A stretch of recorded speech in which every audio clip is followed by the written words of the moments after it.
Coming up on this week's show, how to stream games to your Sega Saturn. Order retro games with your Big Mac. And we chat indie games for retro systems with Badger Punch Games.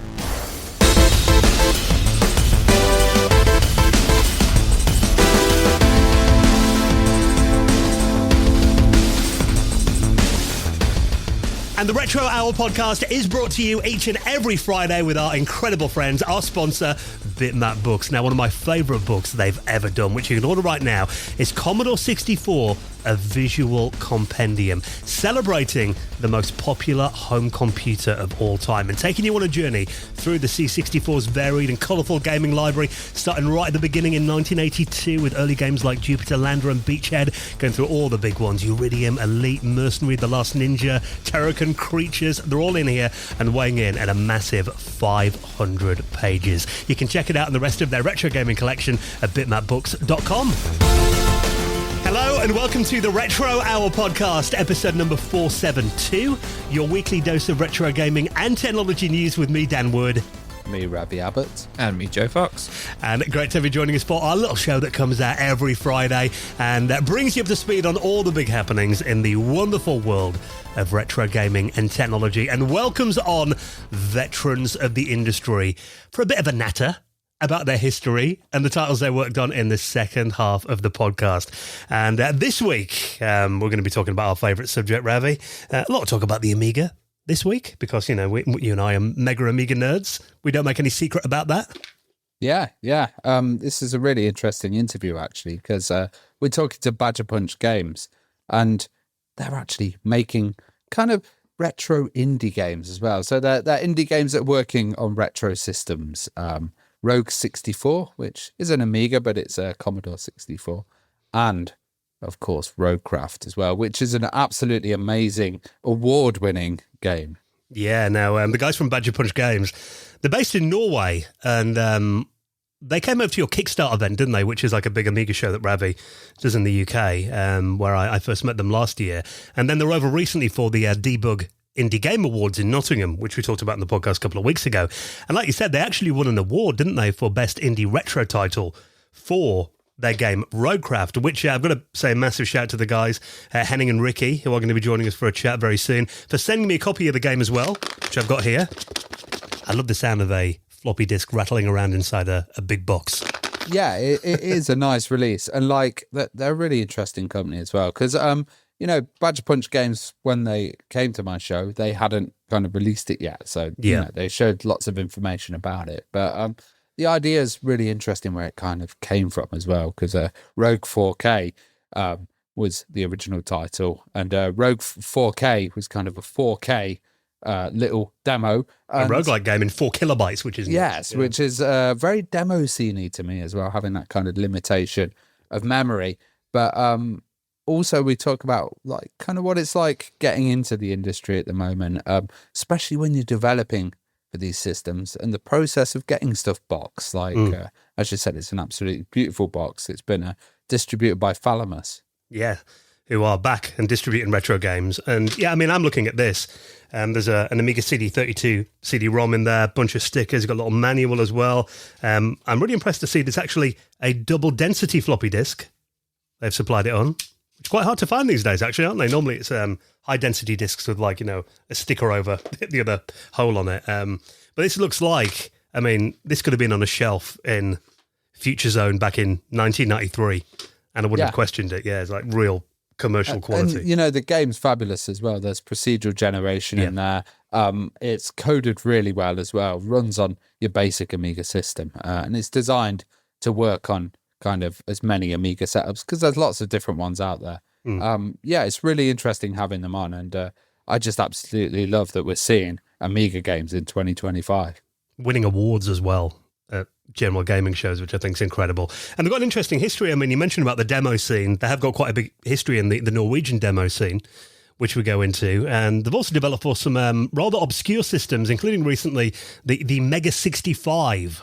Yes, I've still not got my hands on one of those, and you have to save up for a few weeks for that, Ravi. Yeah, yeah. Which you haven't heard of the Mega 65. We did a full episode about that. It's basically a modern day recreation, an extension of the unreleased Commodore 65 computer that would have come out in the early 90s had it not been cancelled.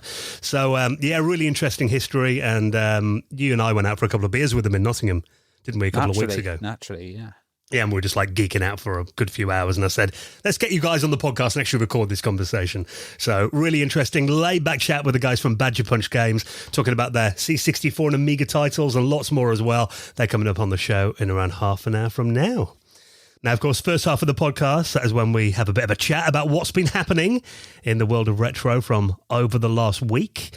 And I do like to see these quality of life improvements that we're often seeing now on retro systems. I mean, you guys know that I've got EverDrives in pretty much all of my cartridge-based consoles. I know optical drive emulators for systems with CD-ROM and DVD-ROM drives in a massive thing now as well.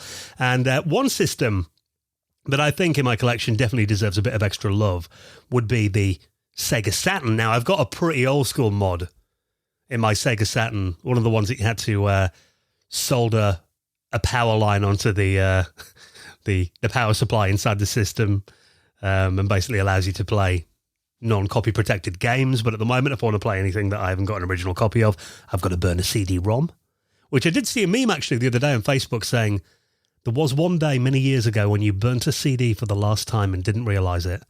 I think that day for me was yesterday. I still burn CDs all the time. But now it turns out if you've got a Sega Saturn, you don't have to do that because it is now possible to stream games to your console over Wi-Fi. This can only be explained by witchcraft. Yeah, I think that's how it's powered. So this is the Fenrir? Fenrir, I thought it would Fenrir? be. Yeah. The Fenrir, we'll go with that. Fenrir optical drive emulator, which from what I understand is a chipboard that you solder into your Sega Saturn. No soldering required. You just put the cables in, and it there you go. It replaces just the clips drive. in with cables. That is fantastic. And it's a replacement emulator for your optical drive, but it's got built-in Wi-Fi capability, so you can stream emulated files straight from your hard drive on your computer. That's the basics of it without going into too much detail.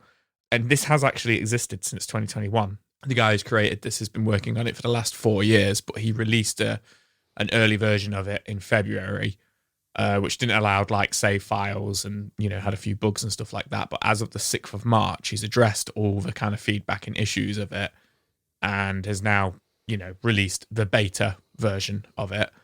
And he's done some very vigorous testing, tested some high end, in terms of Sega Saturn games like Burning Rangers and Daytona USA and stuff, and left them streaming for 5 hours with no bugs or no issues, no graphical errors, etc., working perfectly by the sounds of things, which just sounds insane to me, to be perfectly honest. Like the stuff that we always talk about everything that people are doing on the Dreamcast, and I kind of expect it with the Dreamcast. Like the Dreamcast is such a well-loved, powerful console, whereas the Sega Saturn, there definitely seems to be a split in the retro scene with it. People either think it's terrible or they think it's completely underrated. I love the Sega Saturn, but I think it's more because I love the kind of mystery of it and the expensive games and stuff. But yeah, this seems crazy. But that's crazy, Ravi, that you just plug and play with it as well. You just it's €90. Okay. Which is quite cheap, and then you've got your cable that you just plug in. I'm wondering what the use case for this is, because on the actual device itself, it supports 2,499 games per SD card. So you can kind of already load them all up on there anyway. I think this might be for maybe if you're developing a Saturn title and you're kind of pumping out updated versions of it and you want to test it, or there's something that's just come out, or a little bit of homebrew or some demo that you just want to check out. And I find it kind of useful because it means you're not opening it up, popping out the SD card, running across the room, loading it in. I've seen, with the network and copying stuff across, when I'm a pirated PS2, copying ISOs and images across, you can do that via the Ethernet. So it's quite cool to see it actually streaming via the Wi-Fi. So it's not actually just, you copy, wait, it loads it in. It streams it over, I think it's 2.4 gigahertz. Yeah, it's one of those ESP32 Wi-Fi modules. You can get those off Amazon for about £2 or £3.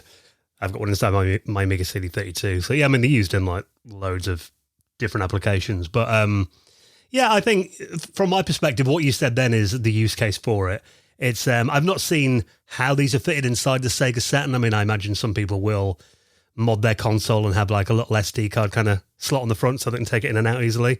My assumption's it's in the drive bit in the middle, and you probably open the lid and then pop in the. Yeah, I mean, which would make it easily accessible, but if it's a bit more hidden away, I guess that is kind of the use case, not having to kind of go inside and take the SD card out. Or yeah, I think it's it's a cool feature to add, and a neat little party trick, as it were.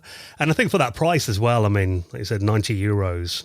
I'm kind of thinking about this now because, it would be nice to... I think the idea of having basically a full collection of games for a system on my home network drive on my NAS and just being able to stream them all to the console is pretty cool, and being able to update that and change it, as new stuff comes out, new homebrew, that kind of thing, and not have to fiddle around with SD cards. No moving parts as well. Yeah. Like the Dreamcast, my Dreamcast drive went a long time ago. I don't know what the Saturn ones are like, but they could go at some point. So this is a nice way of maintaining the hardware and keeping it. Yeah, we'd have to state as well that this is, like you said, only a beta version of it. There are some people in the comments saying that apparently there's been a bunch of people in Discord saying it doesn't work for me. So obviously, well, there's something to do with the SSID as well, and you need like no spaces, underscores, or hidden networks. So there's like little things that need to be done to get it to work. So yeah, there's a lot of kind of support in the forums, but it is early days with it. Yeah, and it's a one-man project as well by the looks of it. So I guess this guy's kind of doing it in his spare time. So nice to see that there are still updates coming for it, and hopefully that'll be improved as time goes on. So if you want to join the Discord server and read a bit more about that, I'll link it in this week's show notes. I was a bit jealous of Joe earlier when he posted a picture of what he's had for his evening meal tonight for your dinner. Chippy tea. I was going to say, I was like, what have I done? Was it nice? It was all right, yeah. I had a bit of a, what did I have? I had chicken meat and chips, and my wife had fish and chips. This is the news story. What did Joe have for dinner? I had a chippy tea. First time in a very long time. I haven't used this app for quite a while. I do occasionally use a bit of Uber Eats or Deliveroo, but I've just installed this, actually.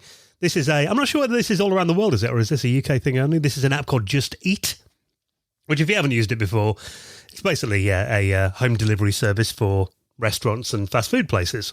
Similar to Uber Eats for people across the pond. Yeah, pretty much. And they do groceries as well, don't they? Yeah, which my missus does that sometimes. We've got no milk in, I'll get it off Deliveroo. And I'm like, they're going to charge you like 15 quid to deliver that. Ridiculous. Just get dressed and go around. Anyway, that aside. But the reason we're talking about this on the Retro Hour is that now, apparently coming soon to the Just Eat app, or it might have even launched in some places, although I couldn't see it on our local one in Nottingham, that the second-hand gaming and technology specialist, CEX, are now going to let you order items on the Just Eat app. What do you think of this? I'm in I'm in a CEX like reselling page, not reselling page, like it's called like Sex Watch, which is brilliant. We should point out that's how you're meant to officially pronounce CEX, sex. They say no one calls it that in the UK. Where people point out, like, because of CEX do sell retro games, so people post on there like they've just seen this Game Boy game in really good condition in this certain shop, in this certain city and stuff, and people ask for pictures and stuff like that. But I saw yesterday somebody posted saying, I don't know if this is a mistake or like what the hell, I can order games on Just Eat through CEX. And I just thought it was like, a glitch or something like that, when I didn't read into it until Dan sent it yesterday and was like, have you seen this, lads?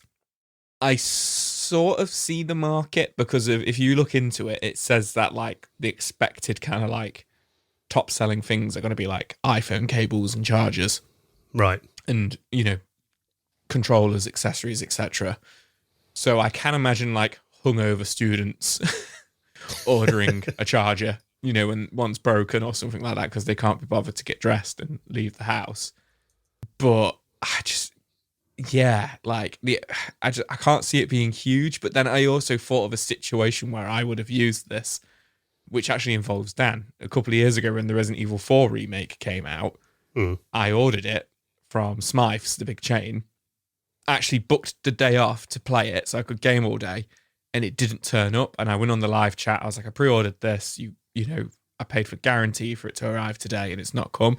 And they were just like, oh yeah, when it arrives, you can, you know, like just cancel it or return it if you don't want it anymore. And I was fuming because I'd booked the day off work. So Dan texted me and said, I'm in Asda now. Do you want me to pick it up and drop it off at yours? And I was like, please. I was your Just Eat that day. You were my Just Eat that day. But if this existed, I could have ordered it there and then and had it within 30 minutes. Because that's what they're saying. You get it within 30 minutes. But it's the only time I could think. Does CX even do new games like that on launch day, or is it just secondhand stuff they do? Well, they do secondhand stuff, but they do get brand new stuff in on the day of release. Like they just go buy it from other shops, okay. and put the price up a little bit. I think this service is amazing. Oh, really? Yeah, because like, I mean, I don't think it's bad. I just think it's niche. No, so you're doing a gig. You don't have a microphone or an audio interface. You need that quickly. Quickly get it from CEX on Yeah, you can. Yeah, you can get it delivered. You could get so I used to do lots of gigs where people would forget certain stuff. Something would break just before the gig. And, you know, you've got like a limited amount of time to get it.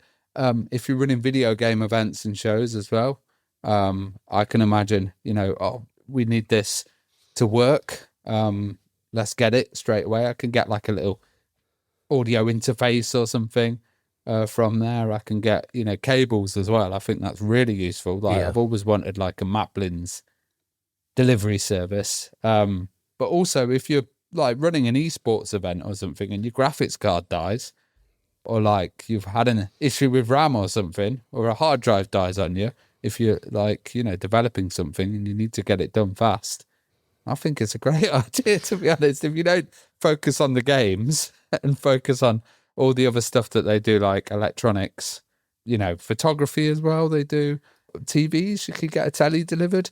You know, who knows when you might need one. I think that is probably the use case. I mean, yeah, it's not so much waking up on a Sunday morning and, you know, I need a copy of Plumbers Don't Wear Ties Now. Let's see, CX have got it in stock. Or drones, they do drones as well. So like, they should do drone delivery. That'd be cool. If you're doing films, it delivers itself. Drops an HDMI, but yeah, I think you're right. Because I've done DJ gigs before, where I brought all my equipment down to a bar. Suddenly realised I didn't have a cable.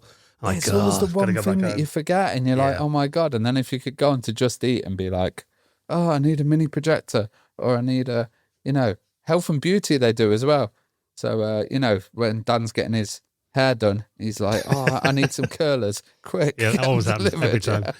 Although, I mean, I guess you're kind of limited to what your local CX have got in stock.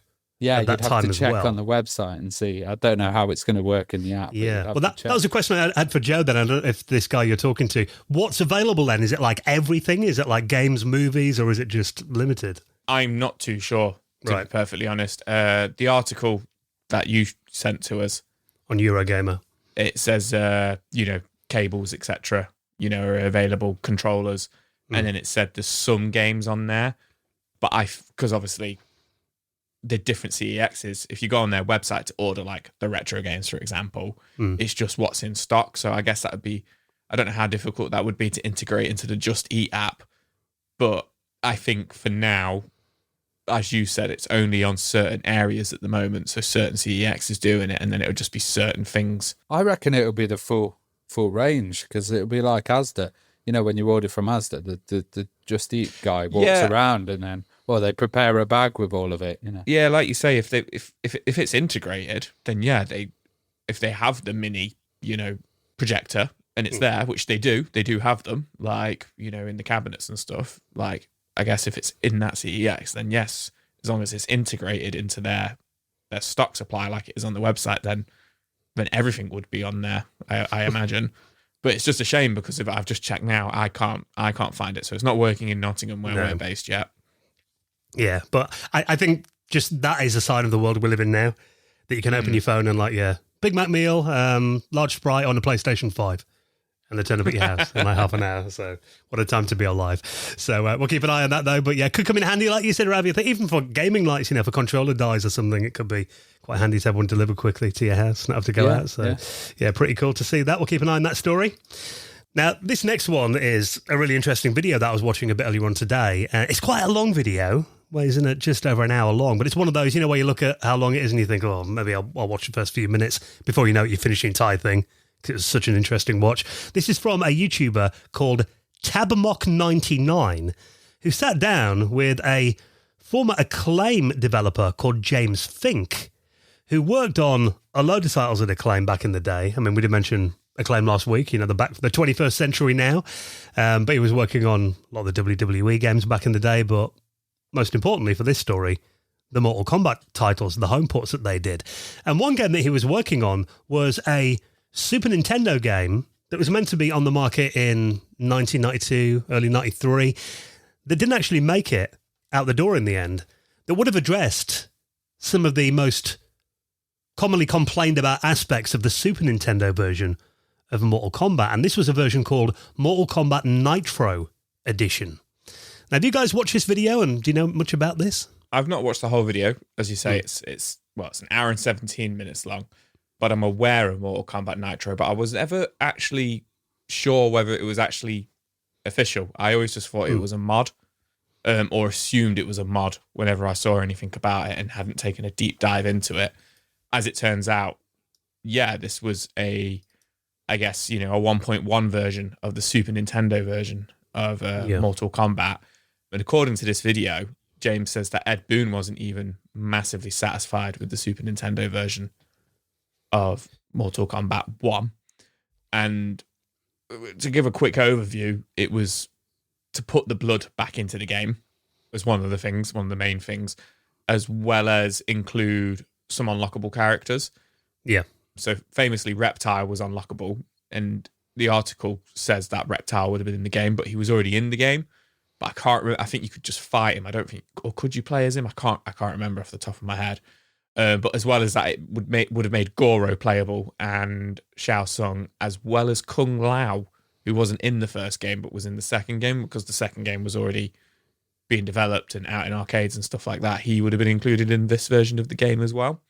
Seems an interesting gap fill between Mortal Kombat 1 and 2 then, doesn't it? Yeah, definitely. But I always just kind of wrote it off as Mortal Kombat Nitro. It would have been a really fast mod of the game. Yeah. Like Street Fighter Turbo, like Street Fighter 2 Turbo, like a quicker version of the game maybe.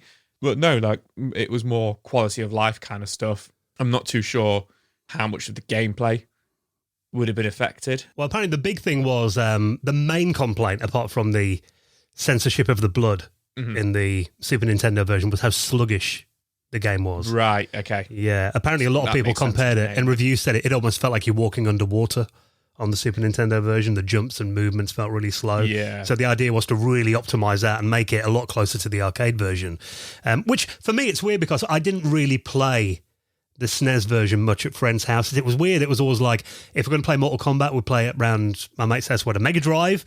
Street Fighter 2 was always a game we'd go to on the Super Nintendo. It almost, obviously those games came out on each other's platform. You got Street Fighter on the Mega Drive and Mortal Kombat on the SNES, but it always felt like it belonged at home more on those two systems. I feel like Mortal Kombat, you'd have a Mega Drive. I would agree. We always played it on Mega Drive as well. We had number 3 on the Mega Drive, but friends had number 1 on the Mega Drive, and we used to put the blood code in and all this kind of stuff. Yeah, I can see why it didn't get released, because there wasn't that much of a gap between number 1 and 2, and there was that many ports of the games anyway. They came out on every single system.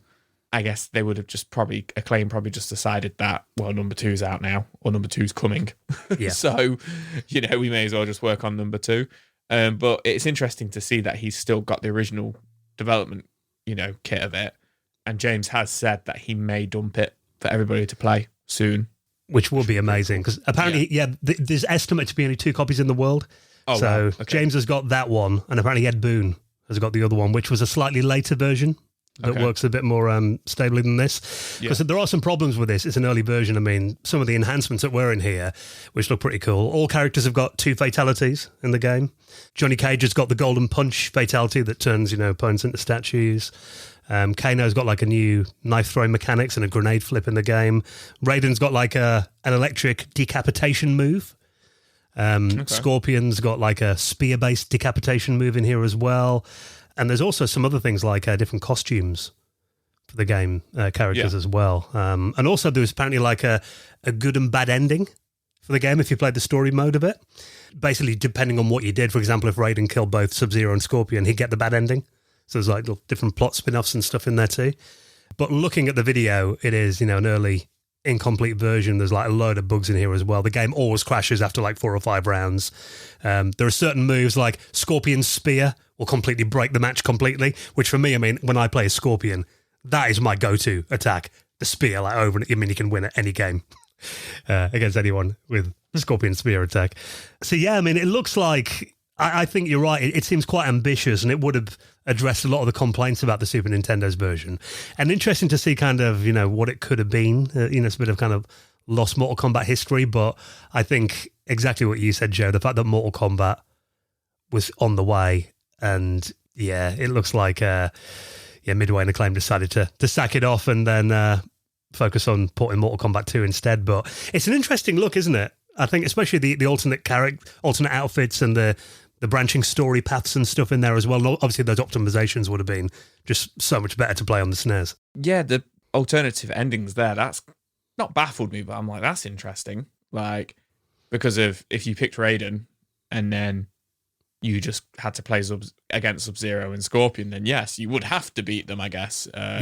Unless it means if you got beat and then you changed character, then you would get a different ending. But that's quite unique. Not something you saw back then at all or much. Streets of Rage had alternative ending, but yeah, it's definitely not something you saw in fighting games. Probably was, but it's not something I can think of. That's really interesting. Yeah, so if you want to check out that video, like I said, over an hour long, but a really interesting watch. And the guy that makes the video, Tambok, does actually say to James, any chance you dump this for preservation or at least back it up? Because he's running it off like the original unreleased prototype hardware. Back that up, Yeah, so it'd be a shame if that got lost to time. But fingers crossed you'll get it out there for everyone to finally have a play. So if you want to check that video out, I'll put that in this week's show notes. And while we're talking about videos, another really interesting vid that I was watching yesterday actually was Modern Vintage Gamer, our mate Dimitris, who made a really in-depth look at a new Xbox 360 soft mod. Now, the 360, it's weird because it's a system that I was looking at mine the other day and I thought it'd be cool to have that set up again. And then part of me thought, well, why? Because most of the games, pretty much all the games I want to play in the 360 actually work on the Xbox One or the Series X, through backwards compatibility. I think it's like 900 titles work on there. But if you have got the original hardware, there is something to be said about pressing the power button, hearing it spin up those noisy fans in the... Well, also, if you don't have a modern system as well, like you guys, I've got the old retro 360 actually purchased off Joe. It's a lovely machine. Got a lot of nostalgia for it as well. I remember buying that, the arcade version, the Elite version. I got an Elite one later on. But there's so many different versions of the 360 as well. It's interesting. There has been kind of a way of hacking it before, with software, which was Tony Hawk's American Wasteland, which had an exploit in it. Which copies of that go for about $120 now on eBay because of that. Exactly. So it was quite tough to access. And then there's stuff like this reset glitch hack, which seems to be the solid way of doing it. From what I saw, they have this thing called the hypervisor in there, which really made it hard to kind of get in there and exploit the Xbox. And what I saw was, you have to take certain things off, do some soldering that's way beyond me, flash the NAND onto something, onto a Raspberry Pi, and then, reflash it with new information on there and do tons and tons of soldering. But this one seems to be a new exploit that's been discovered. Yeah, which you're right there, because I did look, God, probably about a decade ago at ways to mod the 360. And again, I probably watched the same video as you did, where there's a lot of stripping down things and soldering onto components. I was looking for someone to do that for me, because I was like, this is so like beyond me that I could send it off to someone, get them to do it. But then, that's going to cost you a lot more money. Well, this is a free exploit. Using Rock Band Blitz, a demo of it. Yeah, so it's weird though, because the PS3, so easy to soft mod, isn't it? And it's been traditionally quite hard to mod the 360. Although this is the Wii as well, and the Wii U, amazingly easy to soft mod. So obviously Microsoft did a very good job at kind of locking down the 360. But this is a new mod called Bad Update that can be installed on any Xbox 360 consoles, even the latest ones running the latest system firmware as well. And Modern Vintage Gamer did a really interesting video on this. So literally all you need to do to run this is a trial copy of the game Rock Band Blitz, which you can put onto a USB stick. And then you need this, it's a hypervisor hack called Bad Update that you put on the USB stick as well. And then you can basically soft mod your 360 and install homebrew, games, emulators on there as well. Interestingly, I didn't realize this about the 360, but when I was watching MVG's video, back in the day, I used to download loads of demo versions of games from Xbox Live. And apparently they were always the full version of the game that was just kind of locked off. So when you bought the game, it would unlock you did a microtransaction, it would unlock the functionality of the full game. But with this soft mod, you can basically unlock all your demos for the full version of the game. Yeah, and you can also play, original Xbox titles on there. It's got a big homebrew scene. Aurora Desktop, I think it was called, was one of them. Aurora Dashboard, sorry. That was one of them that I saw in one of these videos, and it looks absolutely amazing. They've also got loads of emulators on there. It's like you could get a menu, skip through it and pick the right kind of games. But this exploit isn't the best because it takes a while to run. I think you've got to run it for about 10-15 minutes, and that's every time you turn the Xbox on. Yeah, now that is a downside to this. I mean, we've talked about the positives, the fact that you don't have to mod your console or solder things, and obviously completely reversible, which is pretty cool. But yeah, that's the thing. The mod, I mean, I looked at this when I was watching MVG's video at first, and I thought, well, it's not that bad if you only have to do it every time you cold power the hardware on. But yeah, you're right, this doesn't survive even a soft reset. No. So what you need to do is every time you reboot your 360, you've got to do this. And yeah, like you said, because of it exploits a glitch in the hypervisor. It basically has to, can take 10 to 15. It says sometimes in this video, it takes them on average around 10 attempts to get it to work every time, which can take around 10, 15 minutes for it to finally break through. It's interesting because, the reset glitch hack, you had to get in there. You had to kind of do this NAND flashing. And I think you can do that by running unsigned code anyway. So I think this might be a way of, simplifying that reset glitch hack and meaning that it could only be 2 wires that you need to solder onto the machine after this instead of tons of them. And maybe I could actually attempt that, use this soft mod to get in there, do the kind of NAND backing up and all of that, and then do the 2 wires, and then you've permanently got a kind of modded Xbox 360. What about you, Joe? Because, I mean, you were with me in 360 Club back in the day when it was a new console. Does this appeal to you then? I mean, is this something you think you might try if it's literally just dumping it on a USB stick and being able to mod your system? Is that a stupid question to stitch me up or something? You know I won't try it. I never do any of these things. Come on, Joe, live on the edge a bit. Probably not. No. It's interesting. Absolutely. I mean, I've still yet to even get an EverDrive for my Mega Drive, so I can't imagine I'd be soft modding my Xbox 360 anytime soon. To be honest as well, like I might give it a go once, but games are like 50p for the Xbox 360 in charity shops locally. I even got some today, so I could just get the physical games and kind of play it, and it's a lot less effort. You're right. Yeah, I agree. And also, I mean, I'm looking at the emulation side of it, but then I remember the Xbox 360, it's got that kind of power-hungry Power PC processor in there. You could probably have a faster experience running a Raspberry Pi, use a lot less power. You've got modern hardware. So in terms of running an emulation box, probably not all that viable. Yeah, if there's something really rare that I want to play, that, costs a lot of money, maybe I can wait 10 minutes and load it up, What I think could be a use case, though, I mean, there are certain games on the Xbox, for example, that were on Xbox Arcade that got deleted. I always remember Outrun, which I loved. Outrun Online Arcade got delisted, can't buy the game anymore. So stuff like that, if you want to play those kind of games that came and went, it's a way of doing that again, which I think could be a use case, but admittedly quite a niche.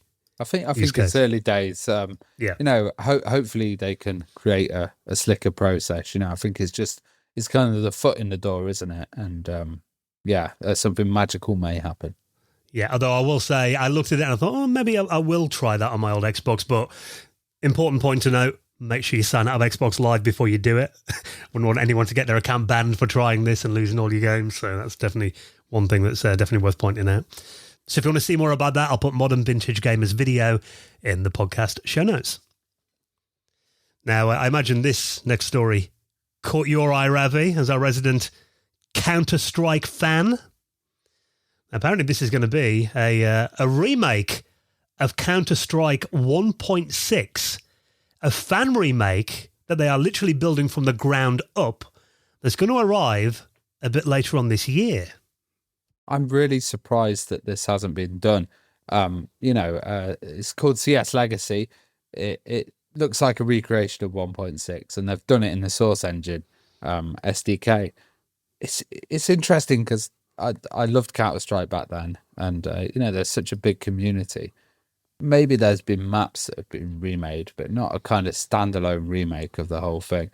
And of course, everybody's huge on modding on Counter-Strike, so this looks like it's been done really well. Min Guzman Lee, we had on the podcast as well. Yeah, he's a co-creator of Counter-Strike, says he really approves of this, and it's kind of got the same vibes and the feel of it. Which, I mean, you couldn't get a better endorsement for a game than that. The original developer saying, he actually said it gives him the older CS 1.6 vibes. And apparently they've even got original animations and character deaths and weapons in there as well. Although, if you look at the thread, Guzman does say he's a bit worried about whether Valve will let the team release it without any issues. So that was my question. I looked at this and I thought, well, are those all Counter-Strike games open source now? But it seems they're not. Yeah. It's interesting because I thought, why has this not been done? People have just been waiting for so long for this. And it's a great engine as well, Counter-Strike Source. But there's stuff like CSGO, and I know a lot of people love it. I'm really not a fan of it. Gambling skins and kind of doing all of this stuff. It doesn't kind of feel the same as all being trapped in a maze, throwing knives at each other's faces. That's the kind of thing that I enjoyed. Hopefully it'll be nostalgic, and it also feels like a kind of, a modern remake or a modern remaster if you're able to use all the kind of effects and advantages of modern graphical hardware.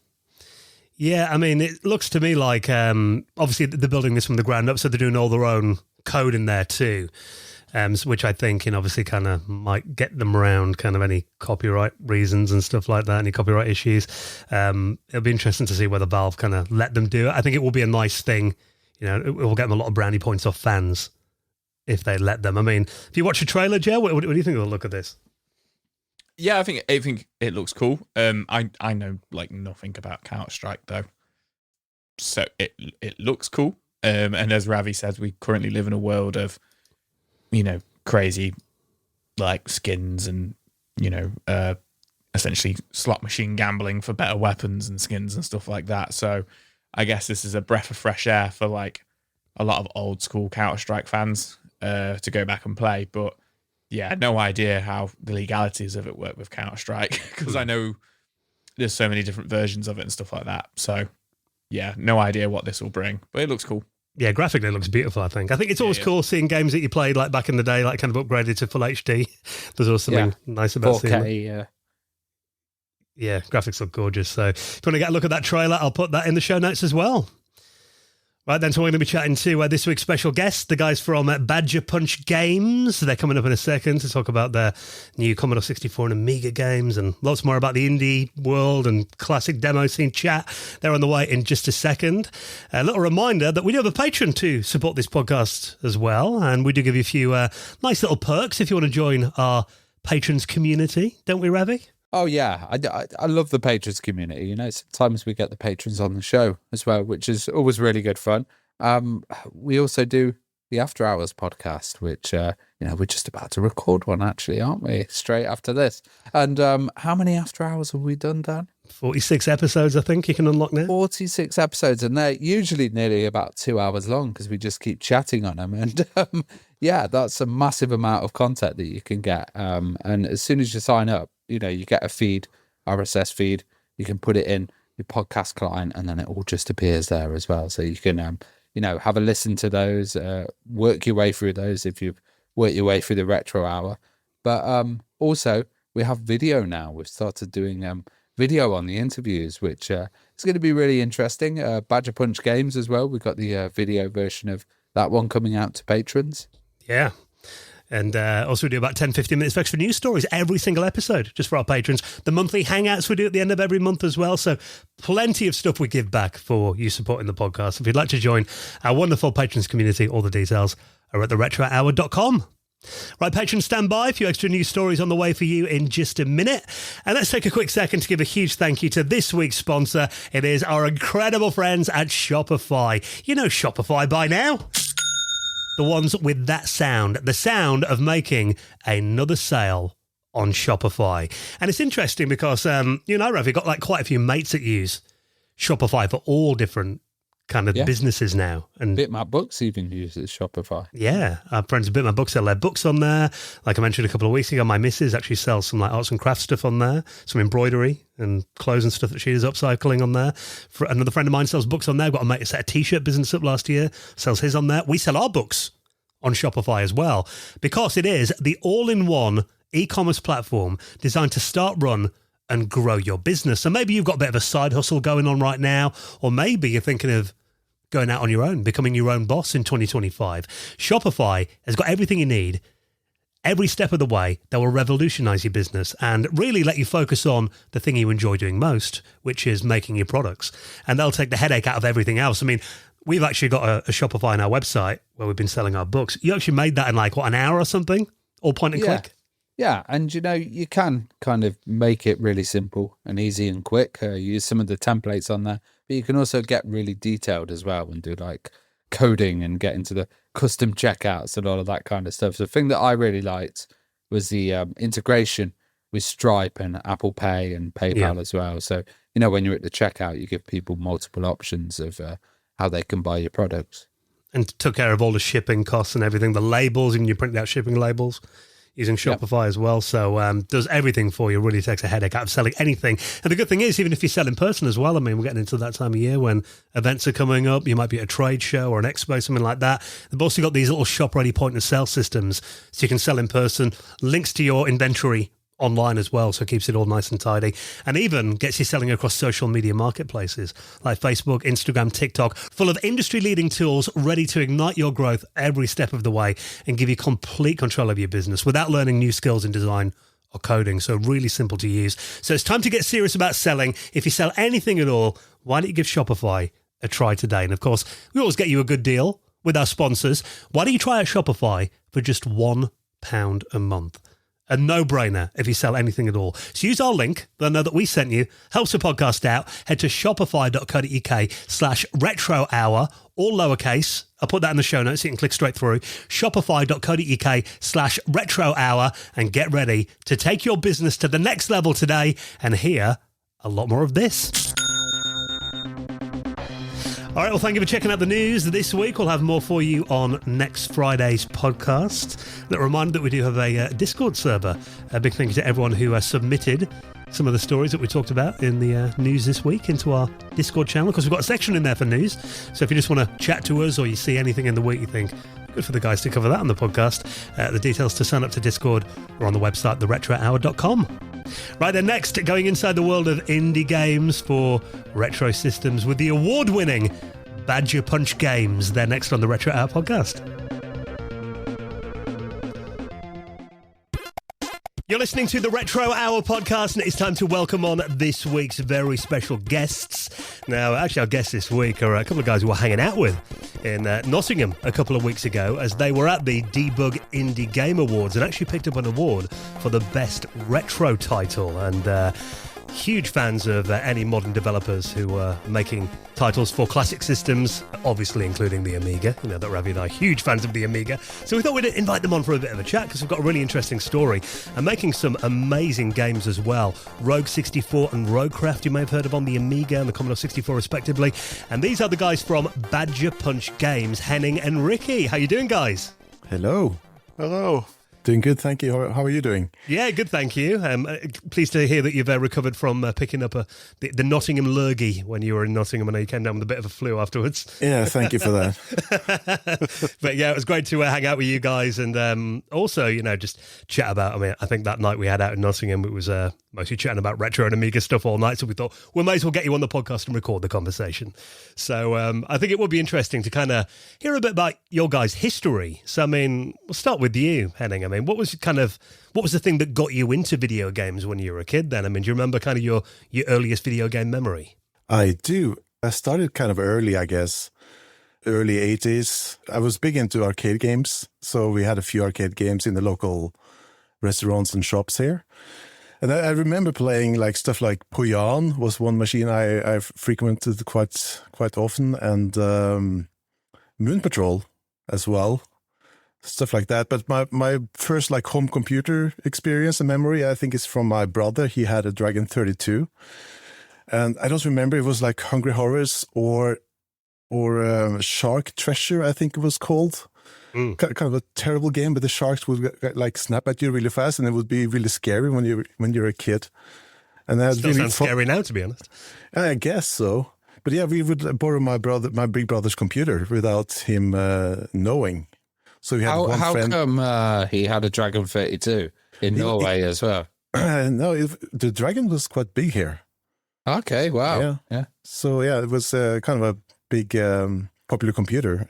Lots of my friends had the Dragon 32 actually, and 64. And I remember we had one friend would keep like a lookout for my brother, and then when he would come home, we would like turn it off, and he would check the transformer if it was hot. And then he would, of course, beat us up because we weren't allowed to use the computer. So that was my first memories, I think, those type of games. What about you, Ricki? Yeah, for me, I think my first memory of really sort of playing a game, like an arcade game or something, is I think it was in Butlins in the south of England. I was playing, what's it called, Battle Zone. I think that must have been around 1980 or so. I remember that, playing that. And then actually playing a home computer, my cousin got a Commodore 64. It must have been around 1984, 85.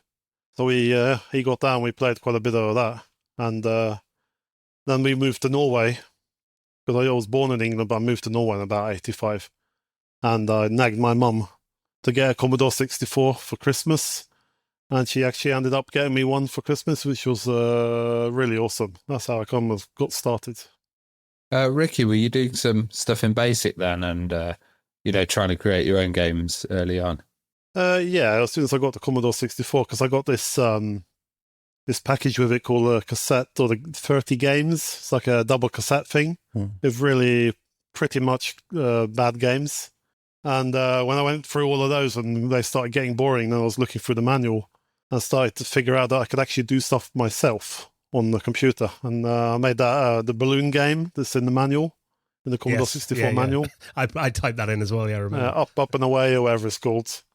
So I typed that in and got stuff working, and that triggered me to do more stuff. Yeah, I do remember once I actually typed in this really long listing from a magazine, and I think I pressed run, stop, restore. I think I've been typing for like 2 hours or something. I think something went wrong, so I pressed run, stop, restore to like reset it. And I thought I'd emptied the memory. So I got really mad and just turned off the machine. And then a while later, I understood that I could probably just list out the basic again. Yeah. That was- It's the kind of mistake you only make once. yeah. Yeah. And Henning, did you have any like early experiments in programming? I did, yeah. I started on the Dragon 32, do some basic coding, made some basic mud games, some music stuff. I did some coding on the C64 and Commodore 128. I started coding in BASIC, basically. I was coding music because I didn't have a music editor, so I was programming music. And I made songs through basic code. And a little bit of assembly, but it was not really for me. So I started moving more into the graphic side of things. You know, you guys obviously had you start on the 8-bit systems. I mean, obviously, you know, we kind of bonded through our love of the Amiga, and obviously you guys, you know, making Amiga games today. Tell us about your discovery of the Amiga then. I mean, do you remember when you first saw one, and what was kind of the scene like in Norway? Was the Amiga a big machine, Henning? Amiga was a big thing here. Every store had, every electronic store had a Amiga display. And my first encounter was also my big brother. He had an Amiga 1000, also not allowed to use. Same story there. Keep a lookout and, use it while he was gone. But yeah, it was pretty popular. My first Amiga, for whatever reason, was a CD TV. Oh, wow. Which is kind of hilarious. That was my first Amiga. For people that don't remember that was like, it looked a bit like a video cassette recorder, didn't it? It was like a black box. It's a beautiful machine. Yeah, it's all black. probably the nicest looking Amiga, actually. It looks like a VCR or a DVD player, and it fits in your rack in the living room, basically. Yeah, it's very nice. And you can get the keyboard and the black mouse and the black screen and stuff. If you have that today, you're rich. So how did you end up with that then? Because that was quite an obscure system. I think we had Kelly Sumner from Commodore, and I think he mentioned they only sold like 20,000 of them or something. They were quite rare. I have no idea, but I probably got a brochure or something and liked the look of it and nagged my mom into getting one, so I did. I think the first time I saw the Amiga, I actually started programming a little bit assembly and stuff on the Commodore 64 because I still had that. And some friends up the street, they had got an Amiga, and I was visiting them, and they showed me a test drive. And I looked at the graphics, and I looked at the machine, and I was like, I need one of those. I can't have my Commodore 64 anymore. That was the kind of that triggered me to just start saving up money to get an Amiga. What was your first Amiga you got? It was Amiga 500. Yeah, not a CD TV like not a CD TV, no. I still actually have a brochure of CD TV from a Norwegian computer dealer. Yeah. I still got it. It was quite big there with Scala as well, I remember, but also was the demo scene quite big over there, and did you have any involvement with that? Yeah, we did, both of us. Hmm. So myself, I started out on the C64, but that was basically just with the local friends, nothing big. We were like worshipping the big demo scene groups and stuff. That was like the big leagues. My dream was to become part of the big demo groups, of course. Also on Amiga, we did the same thing. We started to make some stuff ourselves with my local friends. But there was when I went to the first demo party in Kristiansand, the Rendezvous 93, where I became a member of Iris, the same demo group that Ricki was part of. So that's where I just got my license. I was 18. I was the only one in my group of friends with a license. So we drove down to the south of Norway to this demo party. We borrowed my friend's sister's car. Didn't have a handbrake. We barely made it there. And that's where Yuka Lilledal won with Guitar Slinger, by the way. Same party. So that was an important part of my entrance to the demo scene. That's where I basically become a member of a massive demo group. And it's a lot of what happened to my life after that I can actually track back to this one demo party, which was kind of cool. What memories have you got, Ricki, of the demo scene over there then? Well, for me, I remember the crack intros and stuff for the games I borrowed for the Commodore 64. And I remember doing a little bit of assembly before I got the Amiga. And when I got the Amiga, I was in this alternative classes at school, where I met a few other friends doing this computer class thing. And we were all wanted to get an Amiga, so I think we all bought the Amiga around the same time. And we knew of the demo scene. And we knew a few people from Crypto Burners, which is a pretty big group in Norway. So we ended up starting a local demo group called Ammonia. Then we made quite a few like intros and small demos and stuff. I think a few of them are actually on YouTube at the moment. You can get them from these demo scene sites as well. And then after a while, I ended up going to Iris because the Ammonia group kind of split up. And I had a few friends, and one of them, a guy called Morten, he was in this Iris group. Citrox. Citrox, that's it. And I was Xandar. Is that how you guys met then? You met at parties and stuff? Because I remember they used to call them irises, or they had like an Iris demo where they were like, we're the irises, and then they were going around pubs and stuff, and they had it was a really good scene group, I remember. Yeah, I think Iris was it was a very big group. Had lots of French members, quite a few Norwegian members. I think they still have some English members in Iris.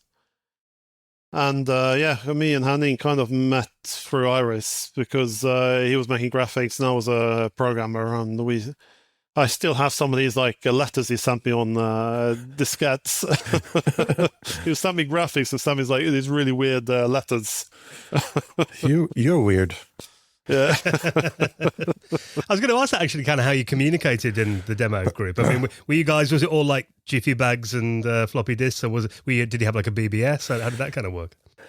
It was the letters and mostly handwritten letters along with the floppy disk, I think. I don't think we made text files. I have a few text files actually. Okay, maybe. But I think that was later eventually. on. But yeah, and I think also we talked a little bit on the phone. Could be. Because I remember trying to explain to you how wide and big a font I wanted at some point. I can't remember what it was, but I remember that. Good luck with that. Yeah. I think I got what we needed. Yeah. No, I think we met first time at the party in Denmark, or was it the gathering here in Norway? I think it was the gathering. Could be. Yeah, where we met that was huge as well, wasn't it? The gathering. Yeah. It was massive. I was also part. We had demos, and we had I was part of the graphics competitions and stuff like that. That was a lot of fun. I always love reading about them, and I used to get disc magazines. Grapevine was a big one on the Amiga. And I always love reading the reports of people who do show reports of their journey there, and we got up at 5 o'clock in the morning and travelled down. It was always interesting to read. Now it's just gaming. Yeah, yeah. It was. I mean, what was it kind of like? I mean, you mentioned the gathering there. I mean, what memories have you got of that event? I mean, what was the atmosphere like? It was a sweaty, stinky, big hall with 2,000 nerds. Basically, most people were they were creating stuff. There were musicians, artists, demo sceners, some gaming, but gaming was not really that big. It was mostly people creating stuff. So it was quite different than what it is today. I don't think the gaming took off until about 94, 95, kind of after Doom and Descent and all those PC games came.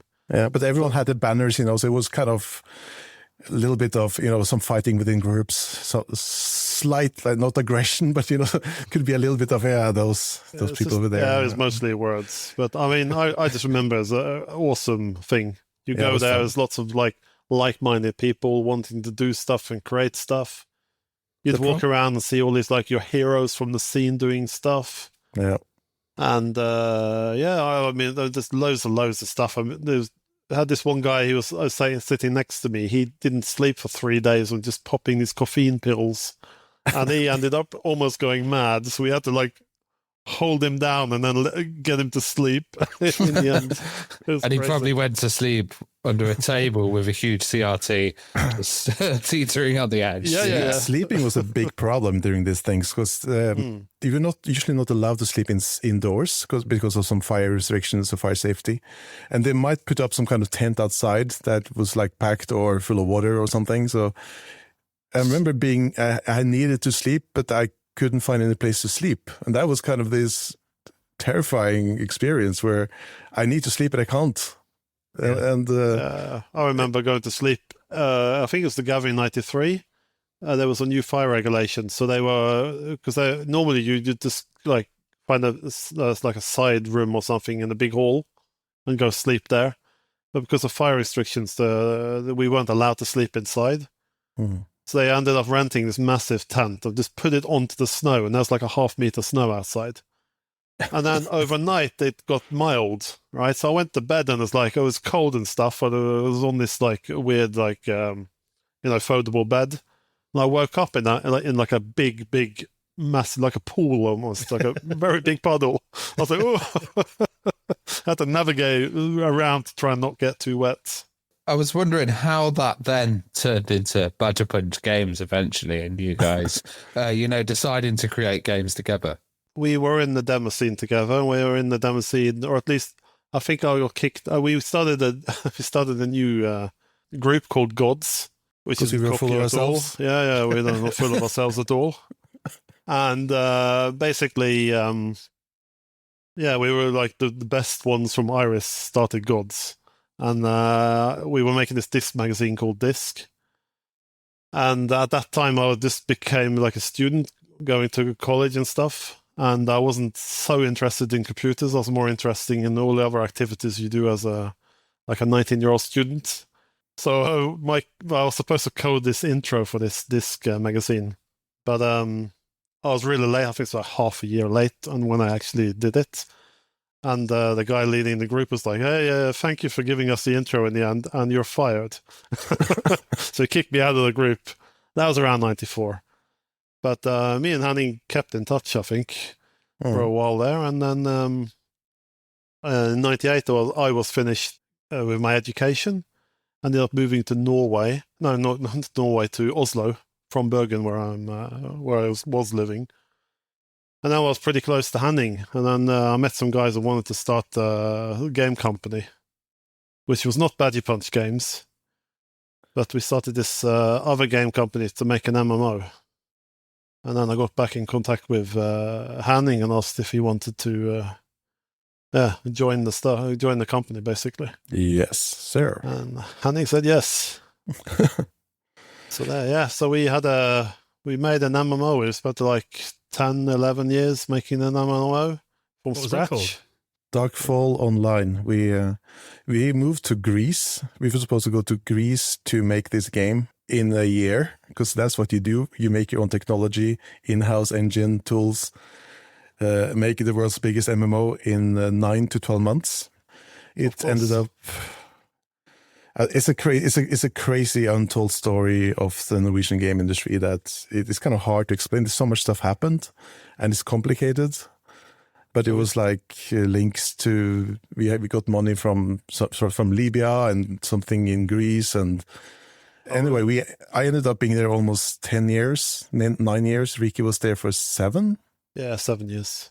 And that's when Ricki left. I was stuck there. I kind of stuck there, not being very happy. We still kept in touch, and then we started making some games together. So instead of working on the actual game, I was just in my art director office working on the stuff with Ricki. We made a game for Xbox 360 Indie Live, whatever it's called. Yeah, Xbox Live Indies, I think it was a thing. It was a thing on the Xbox 360 where indies could make games and publish them.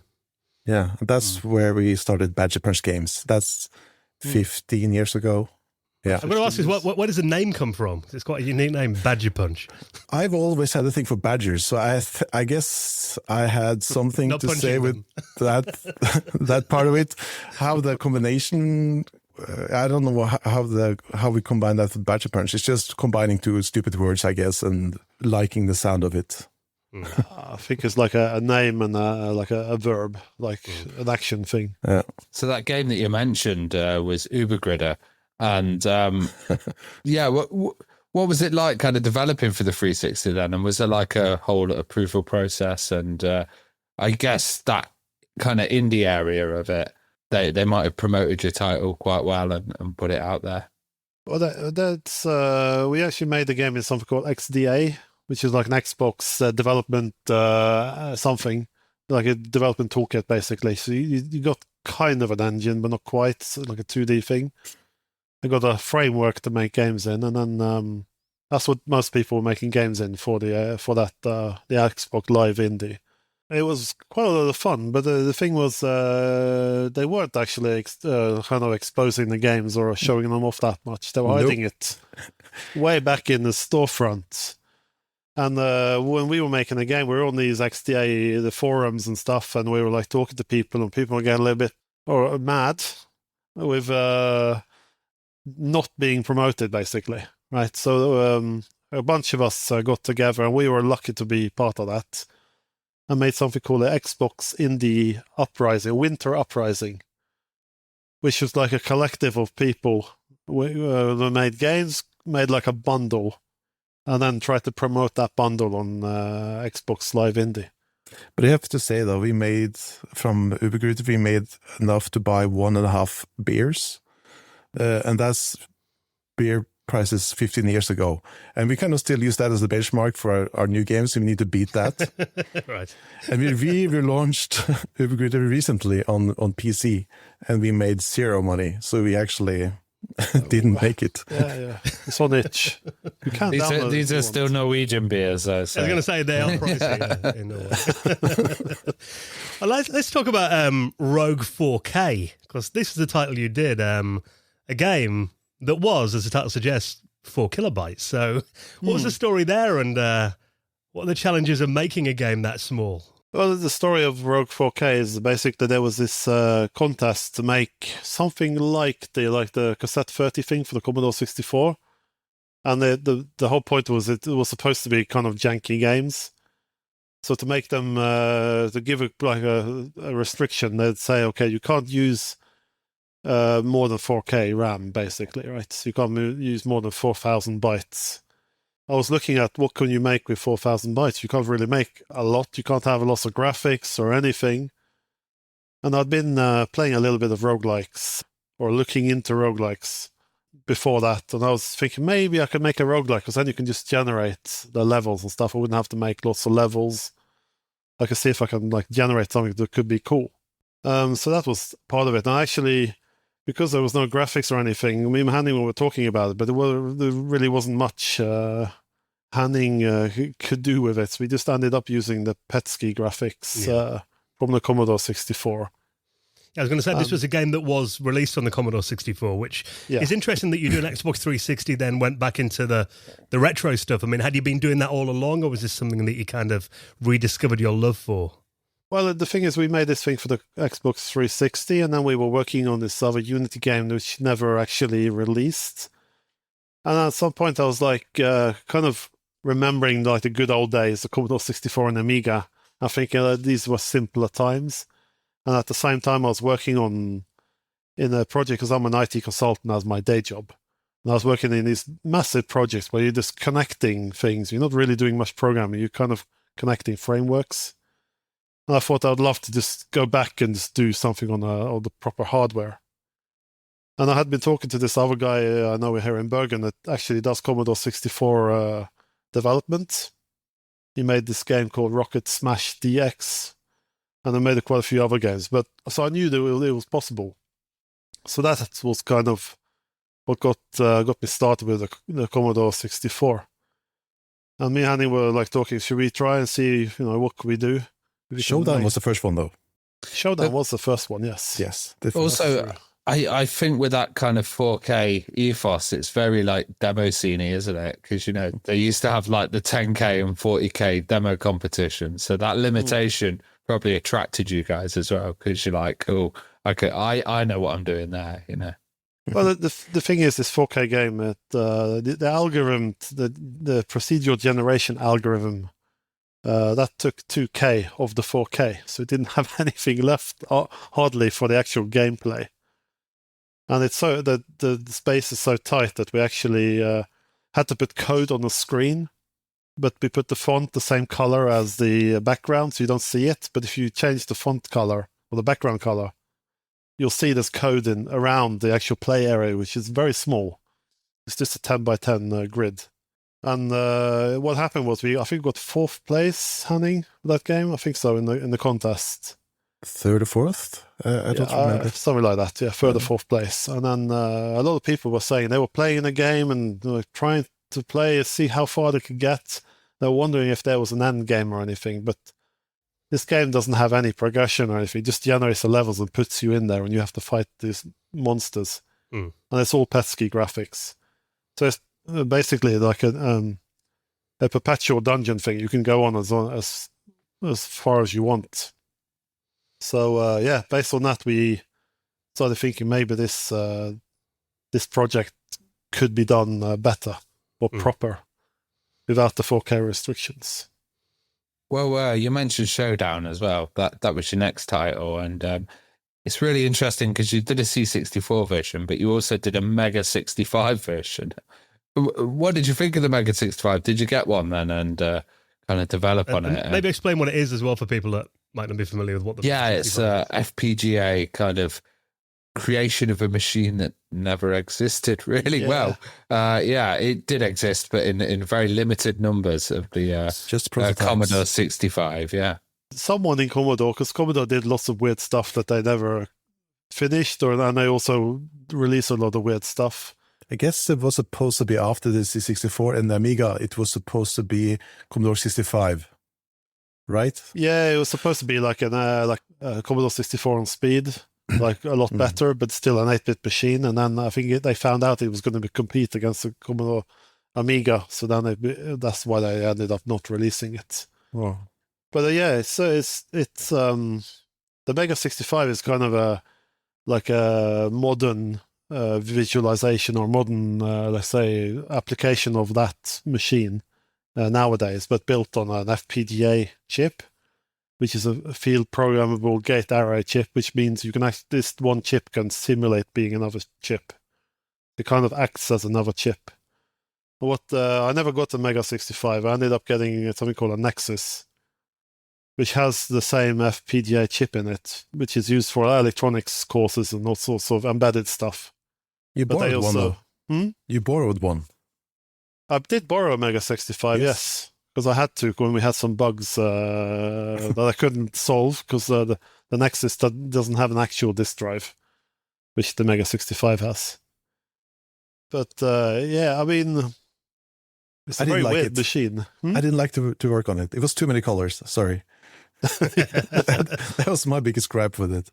Yeah, it's kind of comparable to the Amiga, like Amiga 1200, I think, in kind of speed and what you can do with it, because it has lots of cool stuff you can do, and a lot of advanced stuff you can do. It has some stuff where you can reprogram the raster as it's going along, and there's lots of you can make layers, fake layers and stuff, and quite a few of them as well. So it has a lot of good things going for it. And we were kind of in a little bit in the Mega 65 community, and a lot of the people around the Commodore 64 community were also kind of interested in this. And we thought, why not try to port the Showdown to this machine, because it has kind of a comparable assembly. So it has a lot of similarities, but it's kind of has better graphics, better speed and everything.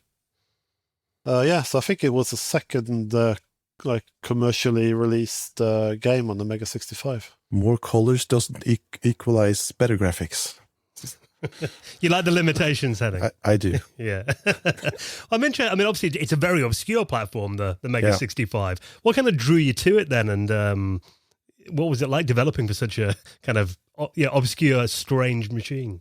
Yeah, what drew us to, I think it's actually all the enthusiasm around the project, because it's I think it's a joint Australian and German project, and this German museum fund, I think, of something actually is that's been working on it for quite a while, and there was a lot of enthusiasm around it when it got released. So it seemed like kind of a fun platform to just try out, something that's like kind of retro, but not really retro, because it's a new machine, but built on retro principles. So that was kind of that's kind of why we wanted to do it. And we also want to try things just to see if it's fun. And also, we were this close to being the first game ever released on the platform. I think we ended up being the second game. There was also like a motivation, like, okay, this is a new thing. Let's just try to get something out there and see if something happens with the community and see if it kicks off. I guess it's a good idea as well, coming out for a platform like that and getting people outside, because they'd really want titles to, be delivered. And You did need the it, titles. yeah, did it Still get do. much attention for you there? I think at some point we had sold the game to about like 10-15% of the actual customers. Or maybe it was 20. It's quite a good percentage, actually. How many beers was that then? Not as many as you'd think. Not very many bits. Unfortunately. Well, what happened is because of this disc bug I had where I had to borrow Mega 65, we kind of felt really bad about because people had bought the physical edition, right? And then there was a bug where you could actually load the game from the floppy. Because I hadn't had a Mega 65, right? So the floppy routine, or the routine I used to load, I thought was compatible with the floppy, but it's only compatible with reading from the SD card. So I had to talk to the guys that made the machine and get the proper routine and put it out there. So what we did was we felt a bit sorry for the people who bought the physical edition, so we made the itch version free after that. Which is amazing, actually, because the Mega 65 has a floppy drive, and a new machine coming out with a floppy drive is pretty insane. So I guess it's a challenge for them to find old floppy drives. Don't think it's easy. They're all refurbished. Yep. They're all refurbished, so none of them are new. No. Well, when did you decide to do Rogue 64, and what was the kind of idea behind it, and were you going to make this into a much bigger title? I think Rogue 64, the idea for that came pretty fast after Rogue 4K, because we got so much good feedback. There's so many people asking us to kind of if we please could make a full game out of it. And we'd also done showdowns. We knew we could do like a proper game. We just wanted to see what kind of roguelike we make if we use the full potential of the Commodore 64. And we were pretty early on. We decided to go for cartridge, because then we have a little bit of extra memory. With a cartridge, you have more memory. We can have more memory than the actual Commodore 64 has available, but you can load it in with something they call bank switching, which means activating parts of the cartridge memory at a time. But I wish I spent some more time on the visuals, though, because I did not expect anyone to play this game. So if you see the main game screen, it's actually using, I guess, ASCII symbols to create the levels. We talked about changing it into multicolor bitmap to make it more of a visual thing, but we were like, nah, let's just leave it as is. And then everyone bought the game. So that's a bit of a regret I have. I should have nagged you more, Ricki. Yeah, I think that's the graphics are kind of part of the charm of the game as well. They're very, very simple, and they're very effective. You mentioned about the Mega 65 community that you were part of before as well. I mean, kind of in terms of general retro, how have the community influenced your projects, and do you get much feedback off them? How does that kind of work? Yeah, we get. The awesome thing about these retro communities, right, is quite a few people our age. We're all kind of seeking the same thing. We just want to have fun with our old machines. There was a lot of nostalgia. So people are very kind of open and accepting, and we got a lot of help from the community. Basically, we couldn't have made any of the games we have done for the retro platforms without the help of the communities. Yep. The Mega 65 guys, even the guys that actually made the machine, they were in the Discord. They helped us with stuff if we got stuck, gave us tips and stuff. And on the Commodore 64, we were pretty early. We got into this Discord with this guy called Shallan, who used to do a lot of streaming for the Commodore 64, and he'd stream his game development stuff. And he was really, really good at showing what he did. And he built a really good community, a really helpful, nice community. And through that community, I learned a lot of stuff. I mean, the loader we're using in Rogue 64 was made by Shallan. I mean, he adapted it from someone else, but he would share whatever he was doing, which is really awesome. I was wondering as well, with physical distribution, I know you guys have got Thalamus involved. What was it kind of like? How did that connection work? And what were the kind of early days like? Were you packaging stuff up yourself and kind of printing, disc labels and sending them out? We never did any of that ourselves. We always thought we were going to make the games and we want to find someone who can take care of the physical part. So we worked with a few publishers, and I'm just so surprised that we have several options to publish your game in 2025 for a retro system. And that's really cool. I guess, Ricki, we had a contact with Thalamus for a while, even before we signed with them, but we never really thought, we think we're not Thalamus material. And that's when we went to Kickstart in Nottingham. I don't know if you heard of it. Have you heard of Kickstart? Yeah. I've heard it's a small show, yeah. Yeah, that's where we talked to some other Thalamus developers, and they kind of motivated us to just talk to them. Because we've seen they've released Hoffman's titles as well recently, and it's kind of good to see such a legendary name come back, and the quality of the packaging is insane. When I saw the packages, you've got stickers in there, you've got CD 32 versions of RogueCraft, you've got the floppy disk manual. It's just beautifully presented. Andy Roberts is great at this, and he's really nice to work with. He really has the passion, and he wants to make something physical and make it really high quality. One thing I always love finding in games, and this even goes back to when I was a kid and reading magazines like Amiga format, and often there'd be people would be in the Game Busters section, try this, and secrets that are hidden in games. I mean, have you guys got any Easter eggs or kind of hidden features in your games that maybe fans haven't stumbled across that you wouldn't mind sharing with us, or anything they should look out for? You don't necessarily have to reveal how to do it. Yeah, I guess I put something in Showdown for the Mega 65. I put some stuff in. It's basically just some text and stuff. So, my father passed away 2 days before we published that game. So I put some stuff in there that dedicated it to him. But other than that, we haven't really done much. I think for RogueCraft, there's some extra files on the floppy, which no one really has talked about. But yeah, that's one big Easter egg. Actually. We have one big Easter egg. That's it. People are going to be looking now. There might be a hidden file. I was wondering then, how did you kind of build on Rogue 64 to develop RogueCraft? And, this game was for the 16-bit systems. And how did you kind of want to push it a lot more?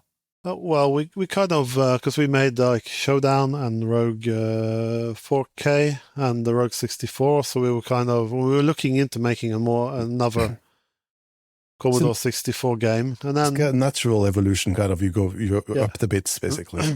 Yeah, Rogue 64 was like a super success for us. We didn't think we'd sell that many games with multiple hundred physical copies. Right, it's a lot bigger than we thought it ever would be. We thought we were going to go over to the Amiga at some point, so we thought, why not see what we can do with the Amiga with the same kind of concept and kind of build on Rogue 64. I was pretty sure that I remembered the Amiga assembly from the 90s, which I didn't. So I got on my old discs and I had copies of my demo source code over to my Windows machine I was looking at. I couldn't understand anything. So I basically just started with a kind of a shell of an Amiga intro thing from a demo scene, and then just copy pasted the Commodore, the Rogue 64 code in there, and started just getting it to work bit by bit. But it's crazy that you use assembly though. That you can use C. You can use C, yeah. You can use other things as well, but I think if I didn't have the nostalgia for the assembly, because I thought I knew assembly, right? So I was thinking, okay, I'm going to do it in assembly because I know assembly. I didn't really know 68K assembly, but I actually relearned it. And it's a nice challenge, but RogueCraft is about as big as a project I think I could make in assembly, because then at some point the project gets too big. Interesting, you mentioned then about kind of relearning assembly as well. Cause I did wonder actually what you made it in, because I know there are some kind of modern engines and stuff available for the Amiga, but cool to you that you went old school and did it like the developers did back in the day. I mean, obviously a roguelike game, you've got procedural generation in there as well. So how did you go about implementing that then? Was that kind of tricky to get your head around, relearning assembly and implementing that? It's not too bad actually, because when we did the first version for Rogue 4K, I actually implemented the algorithm in JavaScript just to test it out. And once I got something working, I started reworking that into assembly, then reworking the Commodore 64 assembly into the Amiga assembly. It wasn't too bad. Because I know by then I made 2 games already, so I knew the algorithm pretty much in and out. And I was able to improve upon it a little bit and get things working better. What about in terms of, because I mean, the game's got gorgeous graphics. In terms of, the look of the game, making the graphics for it and the audio as well. I mean, what did you use for that then? Did you kind of go old school? Was it D-Paint or what's kind of the process? How do you develop Amiga graphics in 2025? I'll have to disappoint you there. No deluxe paint. No, I wanted to. You have some great options. You have Acebright, tools like that you should use. But I decided I'm going to try to do this in Photoshop. Use the tools I have and that I know how to use. But there's a challenge when you have a certain, like the 16-bit color palette. You have the transition from black to white, which is usually 256 transitions, but now it's the 16. So it's like, even though 1 point up on the RGB scale is quite a fairly big step, and you need to find a 32 color palette that is flexible enough to cover everything, all the levels, the graphics, all the characters, all the monsters, the UI, so I found some tutorials online how to work with kind of index colors, but you can still work dynamically. So there's a way where I can use my non-destructive tools in Photoshop, and it still keeps within that palette by using some kind of layer functions. That works really well. So that has helped us a lot. It was a bit of a back and forth to make it work. But once it's working, it's easy to if you need to do some tweaks to some colors, I can just copy paste some of the layer functions to all the files, and it just automatically updates. You can have kind of an auto dither if you need that, but I always like to do stuff manually as well. So that helped us a lot, and that's a pipeline I will keep using. I think with the procedural generation as well was like a consideration you had to do with graphics. Yeah, because we took a decision pretty early on that we weren't going to generate the rooms. Right, we'd actually make the rooms. Henning insisted on it being isometric. That's what he wanted to make, so that's what we did, which is pretty cool because it gives you like the kind of 3D thing in 2D. So yeah, the actual procedural generation generates the levels. And then it's like 110 different variations of rooms. Oh. And all of these rooms, because they're basically in a square. And then you have doors for north, south, east, and west. And we actually use a program called Tiled, which supports making levels for modern games and apparently retro games now. What it does is you can set up like a spreadsheet, which is basically all the little tiles for the rooms on one big graphics sheet, and it splits it up, and then you can use them as separate graphics to build a room. And Tiled supports isometric view or isometric graphics, so that made it pretty easy for us to build stuff in Tiled, so we didn't have to make our own level generator or level editor. Tiled is great. I love working with Tiled. And I have a thing for creating locations of rooms. That's why I insisted I want to design each room. I don't want that to be generated. But then we use, like Ricki said, we randomly generate how the levels are put together, basically, how those rooms are put together. But you also have rooms that have maybe 4 doors, might sometimes use 1 or 2 or 3 doors. So you do get some variation within each room as well, in addition to just the layout of the levels. Yeah, because what we basically do in Tiled is it exports a format called JSON, which is like a kind of text file format, and it will say which bits of the tile sheet we're using in this room, and that we can also have like custom things where we can say this room only has a northern door and a western door, for example. And then I have this in my tool set. I have a Python script that goes through all these rooms and looks at all the like metadata or the custom data and builds up lists of rooms that have doors in each, all the directions and stuff. And then in each room it says which level it fits on. So some rooms only fit on the last levels because they're more like gory and darker. And now it makes this like massive assembly list that can just import into the game. It spreads out the rooms and makes everything kind of work. And then when the algorithm chooses a room, it like generates a level, it chooses which room for which room graphic for every room in the level. So it's a pretty nifty system. And then because we're not generating the rooms, every room is kind of custom, which makes it look very nice. Yeah, 100%. I know, Henning, you've got a background in the board game industry as well. I mean, what's kind of the story there? And also the big question is, do you think we'll ever see a RogueCraft board game then? Because board games are really hot right now, aren't they? We've got a couple of cafes here in Nottingham. They're always busy every time I go past. Yeah, that's my day job, basically, is making art for board games. I've been doing that for about 20 years, I think. It was usually like a side gig. I worked as a full-time as a game developer, computer game developer, and board games as a side gig. But 4 or 5 years ago, I just went full-time. And so far, I lost count, but I worked on at least 400 games. And I work with the biggest project, basically. I get to work with Marvel and DC Comics, IPs like Indiana Jones, Stranger Things, traditional games like Clue and Monopoly, even, to more like hardcore zombie games like Zombicide, and tons of Star Wars, Star Trek. I love working with IPs and stuff I have nostalgia for.